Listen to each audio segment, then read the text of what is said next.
later. What's up, ladies and gentlemen, boys and girls? How y'all doing? Cosmic Carry here, rolling out in my E-100 on Abbey Team Destruction. Bear with me. We're going to try this out. We're going to do one with a commentary. We'll take it from there. Baby steps, okay? Baby steps, boys and girls. Baby steps. And like I said, rolling out in my tier 10, my very first tier 10 tank, the E-100. For those of you that don't know, that are new here, etc., etc. And you can see that it's a very nice balance of tier 10s, tier 9s, and tier 8s on the enemy team. I always look what's on the enemy team because I can manipulate what's on the enemy team. I cannot manipulate what's on my team, but I can manipulate, you know, the health and hit points of the enemy team. I can kill them, etc., etc. That I can manipulate. The team that you're given is the team that you're given. There's nothing you can do about that. But when it comes to the Reds, when it comes to the enemy team, you can manipulate that. You can alter the makeup of the enemy team by killing them, you know. So I always look and see, you know, what's the most threatening asset or assets on the enemy team, and those are first and foremost, you know, artillery. As you can see, they have a GW Tiger P, which I'm actually currently grinding. I just finished grinding, pardon me. I moved on to the tier 9, and the TDs. Then they have a Foch 155 and an Object 263, and it always helps 100% if you've played in those tanks. You can read up as much as you like on the enemy tanks, you know, the tanks that you're facing, but until you've actually played in them, you know, you won't fully understand the, you know, the positives and the negatives of those tanks, you know, when you're facing them, etc., etc. Lastly, I kind of take a look at what medium ones, you know, what are the medium tanks, and you can see that they hardly have anything. A T-54 E1, not really a medium. Object 430, nothing special, but they do have a T-54. Yeah, you know, so there's nothing, you know, big time threat wise on the enemy team.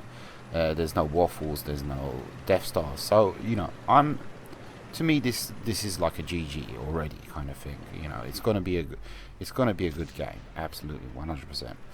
And with regards to my E-100, you can see straight away I'm loading heat. You know, and I know I've put up a bunch of videos lately without the commentary, and I'm always using heat. I'm always spamming heat, and that is basically because, you know, the E-100 is one of my most played tanks. I have over 1,000 games played in this tank, and 90% of those games were played without any heat used whatsoever. You know, I've done my time using the regular ammo. You know, I really have. You know, I'm kind of... I've done my time, you know, struggling with the pathetic pen of the E-100, which is 235. Okay, and just to put things into perspective, what is 235 on a tier 10 tank? You know, that is tier 8 heavy tanks average pen is 210. So that's, you know, it's pretty decent tier 8 heavy tank penetration. That's how bad 235. And I know there are rumors that on the PC they're going to be, you know, increasing the pen of the regular ammo, but until that happens, you know, I'm just not interested. I'm just going to use heat. It's not a question of I prefer the heat, it's just a question of it sucks using the regular ammo. I mean, when you have a 20-second reload and you bounce a shot that you aim perfectly and it should have penned, but just because, you know, that 235 pen lets you down, it turns your 20-second reload into a 40-second reload, and then sometimes you bounce another shot, and it's like you're spending a whole minute placing one shot, and that should not happen. You know, you're in a E-100. You have the burden, you have the responsibility of playing a top tier heavy tank, of a tier 10 heavy tank. It should not be bouncing. You know, you should not be bouncing off the lower plate of an E75. I can't tell you the amount of times I've bounced off the lower plate of E75 in my E100 using the regular ammo. You know, 235 is simply put pathetic. You know, and if somebody had told me sooner load heat, I would have loaded heat. But back in the early days of me playing the E-100 when I was a noob, the premium rounds were kind of like a dirty word to me. I just never used them. And yeah, so keep in mind, for instance, the T-34, the Tier 8 American heavy tank premium gets 248 pen, with the standard ammo. So that's more pen than a Tier 10 E-100. Keep in mind, all of the Tier 8 TDs in game have, more pen than 235. That's how bad 235 penetration is. So I'm not saying in no way, shape or form, you should load heat. I mean, it's totally up to you. It's 100% up to you. But for me, I'm done and dusted with using the regular ammo until it gets a buff. So anyhow, 2 versus 7. I need to talk about the game. Yeah, absolutely, 100%. 2 versus 7. Keep in mind, right now at this moment, did I think for a single second that I was going to lose this game? Absolutely, 100%. No. Not even for a second, Artie's going to hit me in a second. I was fully expecting that. What can you do? But I needed to move. I needed to hustle. I need to get together with this E75. And I just said to myself, you know what? If this E75 driver player knows how to handle himself in his E75, we will be, unstoppable. Absolutely unstoppable. And I'm glad to say, the guy knew his business. I'm assuming he knew, what he was doing, because the E75 is just an absolute mammoth heat span beast of a tank. That wasn't even heat span. I hit the right pixel. When it comes to the Soviet heavies, you got to hit that perfect pixel in between the tracks and the spaced armor and your pen. So it's not even, realistic penetration. It's just, I'm like, oh, I gotta hit that right pixel. That pixel, just, if it went 2 pixels above, it was, it didn't work. But yeah, I said if this E75 knows what he's doing, I know what I'm doing in my E100. We're going to be unstoppable, 100%.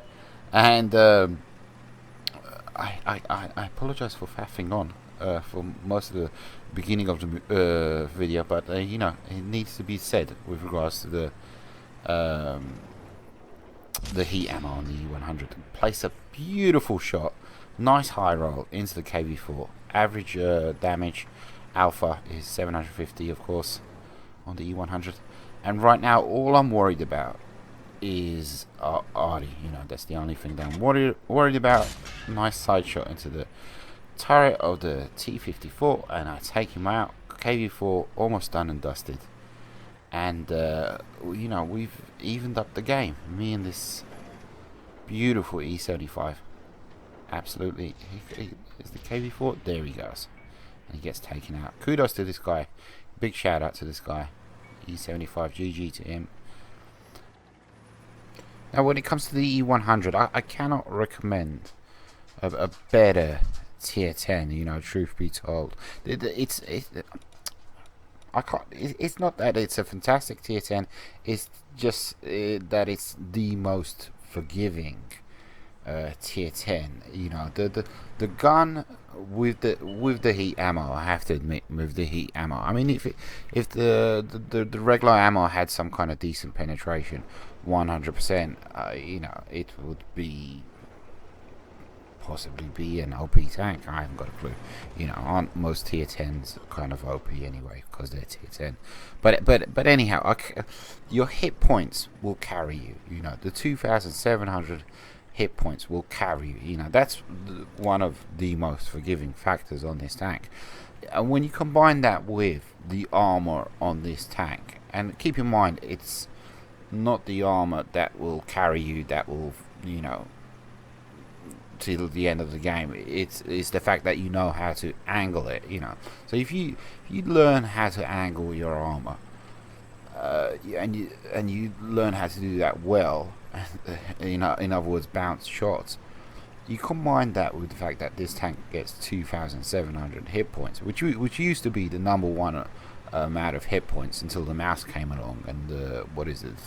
Is it the T5 heavy? I haven't got a clue. The Japanese TS10 heavy. You know, if you combine those two factors, the tank will just carry you till the end stages of the game. You know, it is so forgiving to play in. You can make mistakes galore. It's not even mistakes. It's just it'll give you a second chance. You know, it's like 9 lives. You use up one, you get another one. You use up the second life, you get a third one. You know, and it really is a tank that has 9 lives. It just keeps coming back and keeps coming back and keeps coming back. It doesn't work when it's solo 100%, you know, because it's a big, slow, lumbering beast, and stuff can circle you and just mock you, and you know, make you out to be a laughing stock and all of that jazz. But when it works spectacularly beautiful, fantastic. You know, there's so many GGs in this tank I have had lately. You know, hence I'm been putting up quite a few vids, you know, in my E-100. It is so forgiving. It is so forgiving, especially, you know, if you're a brand new player. At the same time, it can be very unforgiving if you don't know how to play it, you know, and you'll die a quick death. So as I drop down here, I'm assuming, you know, it's artillery is up ahead of me, and I just that's why I got lit up. And so I'm making my way towards the enemy base, the enemy spawn point, and yep, you know, I was saying to myself, yeah, it must be up here. Lo and behold, artillery shows up right behind me. All he can do is splash me, but I'm only on 1,000 hit points, and yeah, I take him out. He does splash me for about 600, so he has reduced my hit points, you know, to 445, which means I'm a, what am I at, 1 shot, a 2 shot? I haven't got a clue for the Object 430. But anyhow, so me and the E75 carrying this game absolutely 100%.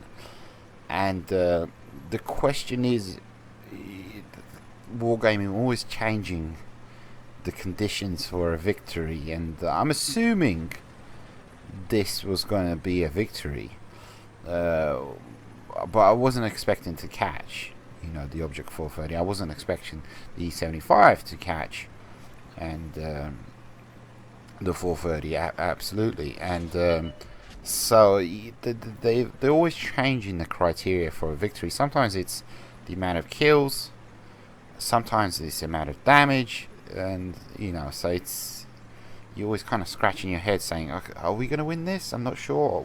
It's 2 versus 1. We should win this if we don't catch the guy. So anyhow, so I'm directing the E75, you know, to pull back, to go down the, you know, the 8 line, and hopefully we can catch, you know, the Soviet medium that way, you know, in case he's trying to make an escape, or I haven't got a clue, and he's doing just that. So kudos again to the E75, and 100% was not expecting to catch the Object 430. So I'm hunting him down. I'm lit up.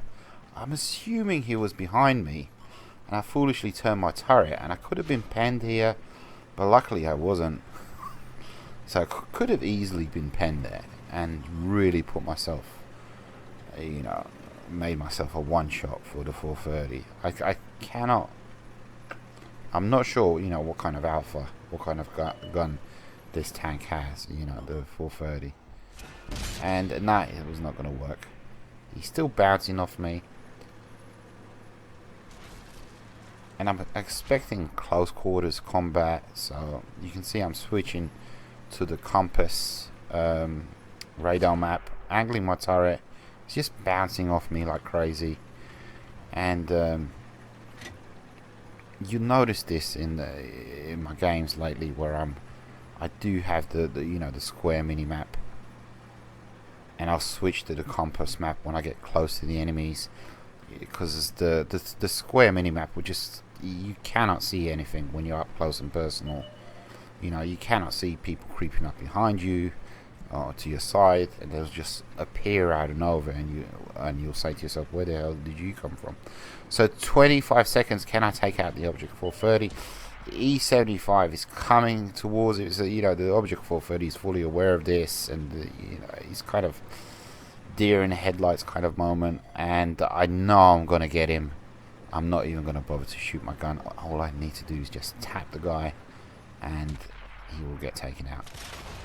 3 seconds to go. GG. GG to the Mr. E-100, and GG to the E-100. I'd like to take credit for this game, but it's just simply me knowing how to play an E-100, truth be told. It will carry you above and beyond. Absolutely, 100% a fantastic tank. Take it easy, guys. Adios, muchachos. I'll see you on the battlefield.